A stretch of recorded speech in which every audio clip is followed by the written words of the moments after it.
À quoi voit-on que l'arborescence d'un site web a été bien conçue? C'est la question que nous abordons dans cette vidéo. Vous le savez, un site web, c'est un ensemble de pages reliées entre elles. Votre site contient probablement des rubriques, des sous-rubriques, parfois même des sous-sous-rubriques qui organisent l'information.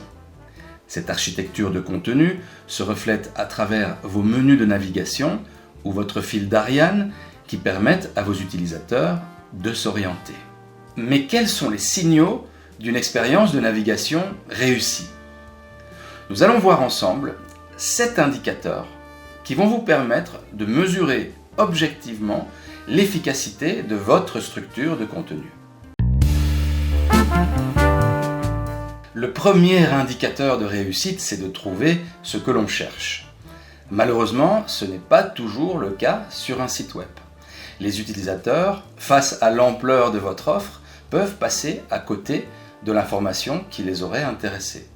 Ils peuvent atterrir sur une information qui n'est pas la meilleure ni la plus consistante, mais simplement la première sur laquelle ils sont tombés.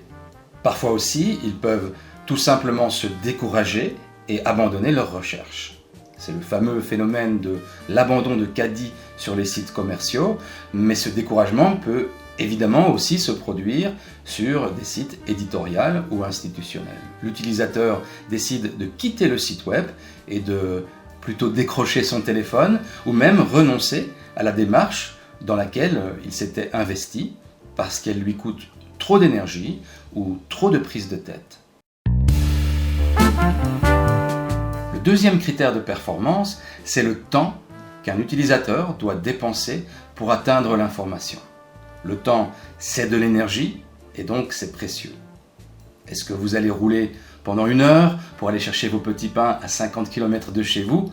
Probablement non, à moins que la boulangerie soit exceptionnelle et justifie cette dépense d'énergie. La plupart du temps, un utilisateur emprunte le chemin le plus rapide. Et la satisfaction d'un utilisateur sera corrélée à la dépense d'énergie qu'il doit effectuer.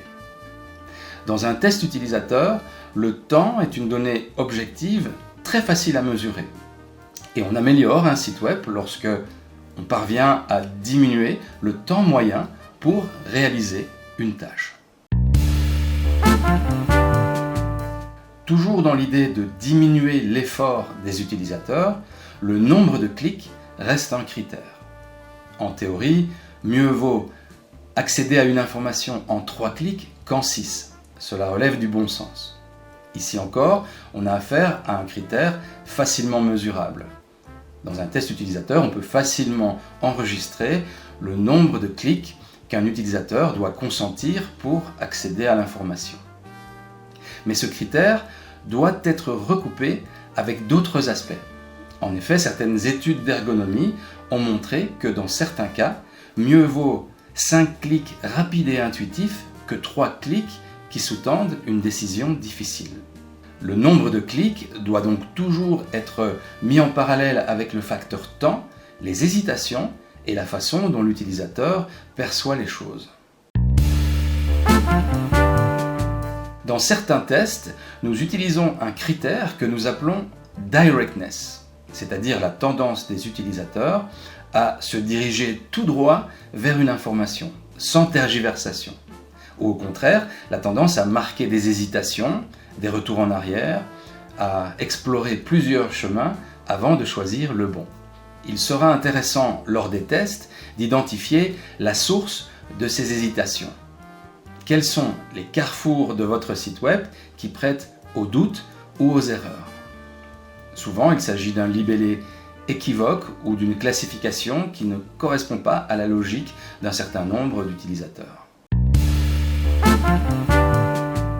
La clarté des libellés est au cœur de la réussite d'une architecture d'information.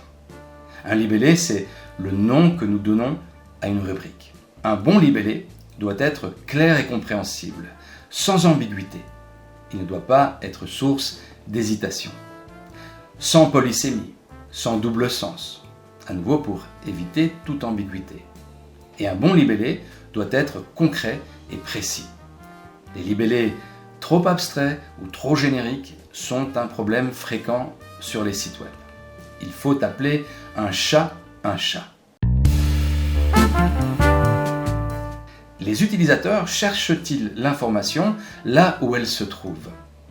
Pour augmenter les chances de succès, vous pouvez prévoir plusieurs logiques d'accès à l'information. Mais c'est important qu'au moins une de ces logiques corresponde à la manière dont les utilisateurs procèdent. Certains tests vont nous permettre d'identifier la logique qui est la plus naturelle pour les utilisateurs. Nous allons aussi pouvoir vérifier si la logique utilisée par les concepteurs d'un site est comprise par les utilisateurs. Les sciences humaines restent complexes.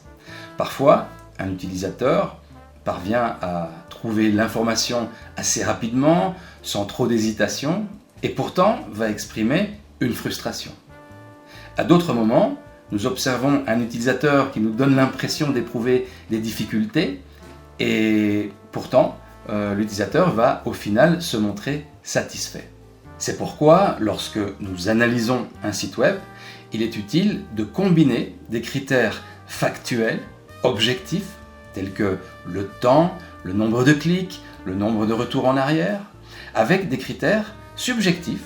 Finalement, l'utilisateur est-il satisfait de son expérience? Qu'a-t-il à redire? En résumé, voici les 7 critères qui vont vous permettre de mesurer la performance de votre arborescence de site web. Le taux de succès dans la recherche d'informations, le temps d'accès à l'information, le nombre de clics, le nombre de retours en arrière, d'hésitation, la compréhension des libellés, la classification logique et intuitive, et enfin la satisfaction des utilisateurs. Si vous voyez un 8e critère, pourquoi pas, nous sommes ouverts à la réflexion, envoyez-nous vos commentaires. Dans la prochaine vidéo, nous parlerons des tests utilisateurs qui vont nous permettre de mesurer ces différents critères et au final d'améliorer votre arborescence de site web. Merci pour votre attention et à très bientôt.